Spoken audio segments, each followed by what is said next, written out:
Hi, my name is Chris and I've just finished my master's dissertation in psychosocial studies at Birkbeck University. While I did this master's, I was also working as a frontline domestic violence refuge worker across 2 safe houses in East London. I decided to write my dissertation on the frontline domestic violence worker experience and specifically how the role is presented in job descriptions versus the reality of the role. Now, I owe a big thanks to all of the frontline workers who agreed to be interviewed for this, and also all of those who filled out the online survey. This project would not have been possible without their contributions. And that's also the core of this project, because I firmly believe that the best praxis is that which is informed by those doing the role. I focused this project on London, but I do believe that the results resonate nationwide. The findings of this project were twofold. Firstly, there is an overarching sense of betrayal at the front line. Academically, this could be called value hypocrisy or mission drift. Now, value hypocrisy because betrayal is the lived experience when the values the sector promotes, feminism, and namely equality and inclusion, when those values do not seem to be extended to the front line. Mission drift because this is what happens when charities drift away from their original mission as business or market or neoliberal stresses become more and more apparent. I called this capitalism in my project, when taking care of business becomes the business of care. Secondly, and also worryingly, analysis of the job descriptions and of the experiences of the ever-increasing workload workers face shared showed a deep gendering of the role. Job descriptions are hugely gendered in their language. I'm sure you're familiar with the concept of invisible labour, mainly the domestic labour of cleaning, of childcare, of caring that is still considered stereotypical women's work. The work that goes on in houses that is neither acknowledged nor paid. Essentially, this is what's happening at the front line. Now sure, job descriptions describe aspects of the job, but they don't describe it adequately, and they also abstract and obscure a lot of the work. A lot of the extra work that frontline workers face is exactly that which is only glanced over in the job descriptions. Frontline workers are in the business of providing care, practical and emotional. That's not mentioned. Frontline workers are also cleaning a lot and are generally responsible for the upkeep of the houses. Again, that's not adequately mentioned. Key to how this negatively impacts the worker is that there is little or no recognition, reward or support for them in this role. In all of the academic research, in all of my own experience and in all of the experiences shared with me, it's not the hard work, the emotional, physical and practical work that led to burnout. It was the feeling of being unsupported, unacknowledged and left to get on with it, being isolated in the houses from wider support, which impacted resilience, motivation, feelings of connection to the values of the sector. All of these tumble together. That leads to burnout. The conditions at the front line are less than satisfactory. We have a lot of very talented and skilled workers who are committed to supporting survivor victims of domestic violence. And this is such important work. However, if the worker is overwhelmed, then the service they provide is impacted. This is why out of this project a number of recommendations have arisen, which I would like to share with you. In over 2 years of working at the front line, I have seen a lot of staff turnover. I've both witnessed and experienced burnout.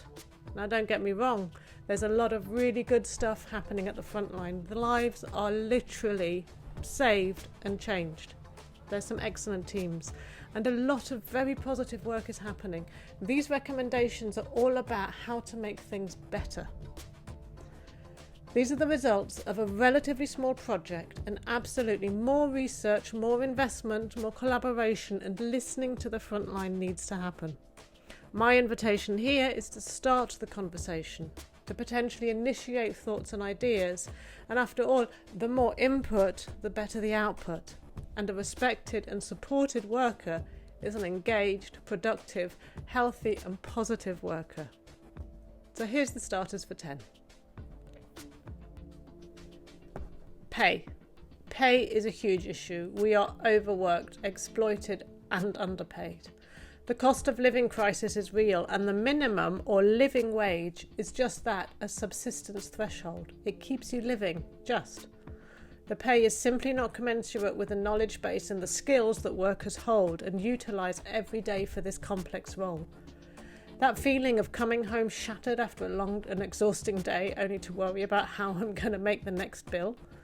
As one of my interview participants questioned, would this job, for this pay, be advertised or taken up by our brothers? Pay workers more, they've earned it. Improvements are desperately needed for the mental health of the workforce. Vicarious trauma is a very well-researched phenomena, and it's hardly mentioned with regards to the worker, though interestingly, all domestic violence organisations are quick to point out that they use trauma-informed frameworks. Clinical supervision, and I mean one-on-one supervision, is crucial for the emotional well-being of staff. Train managers so that they can provide trauma-informed supervisions and not, as I've experienced it, supervisions which are more about checking on rather than checking in. Provide staff with duvet days. Make sure they're enabled to take their toil. As we go through these recommendations, you're going to notice that everything links in with everything else. Learning and development. Quite a number of my research participants commented on how shocked they were at the lack of safeguarding knowledge. There is a difference between education and training, and staff need both. Education in order to understand the theory and to be able to think critically.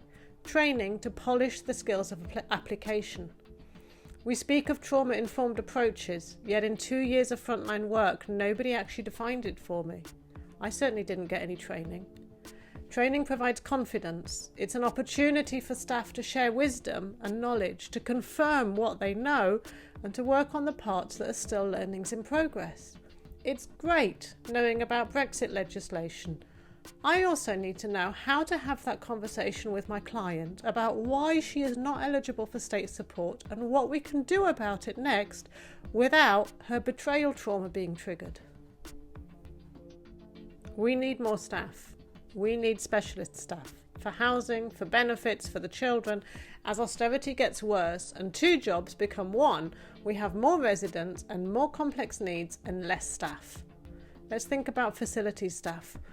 What we're also seeing in the sector is not only high rates of burnout, but also an increasing challenge in recruitment. We lose a lot of staff because they get burnt out. We lose staff to better paid and less stressful positions. Remember, the pool of potential role applicants is limited, and the reputation of the role affects those in it as much as those thinking of applying. The working environment needs improvement, both in terms of the physical space and more widely. A lot of us are working mothers. We have upwards and downwards responsibilities. Now, feminism would recognise that, but often the working conditions don't. Flexi time that is easy to access, that recognises the multiple hats that we wear. Give us decent offices with equipment that works. Often, offices are the smallest room in the house. Now, breakout or staff rooms so that we have somewhere to eat lunch away from our desks. Work from home days. Again, the working environment greatly influences well-being. This links in with an improved role status. People in the research commented to me, if I say I'm a manager, attitude changes. Now, I'm talking about professional recognition. Did you know that only 1 job description I looked at mentioned vocational or educational qualifications desired for the role? And yet the majority of the frontline hold degrees or equivalent. That professionalism is not recognised in the pay, nor in the respect given to workers, both inside and outside organisations, and in particular from colleagues in statutory services. This impacts workers. Let's improve the dialogue between senior leadership and the front line. Quite a few of my participants commented on how there was a disconnect, and how the well-intentioned phrase by higher management that starts with, I used to be a frontline worker. It comes across as patronising. If you tell me that you used to do this, then you are running on your own memories and you're not listening to the frontline worker you're speaking to.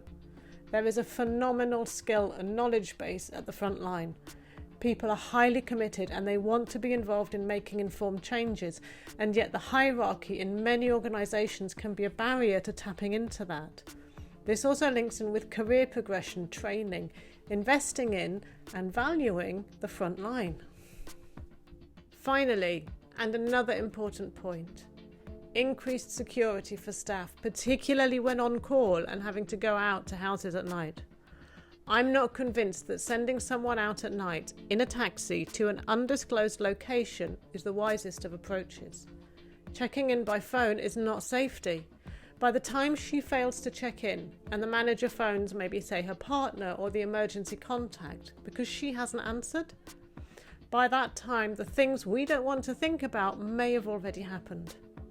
Now, one of my participants asked this chilling question: are we waiting for something bad to happen before this policy changes? There have already been too many women killed, assaulted, mugged on the streets at night. Crime statistics tell us that 40% of women killed do not know their killer. There might be a provision for a taxi to take us to the house and back. However, in London, that round trip can easily cost upwards of £50, and we can only claim expenses back retroactively. I certainly experienced many times that my paycheck didn't quite make it to the end of the month. And I say that again to show how all of these recommendations are linked. Now, in Scandinavia, refugees work with security guards. There's an idea. This brings me to the end of the video. I hope this has been informative, and I hope that this can be the beginning of conversations with your teams, with your manager within the sector, on how worker-informed improvements might be made at the front line. I've popped an email address that you can contact me on below, and please do share this. The more conversations around how we can improve frontline domestic violence worker working conditions, the better for all.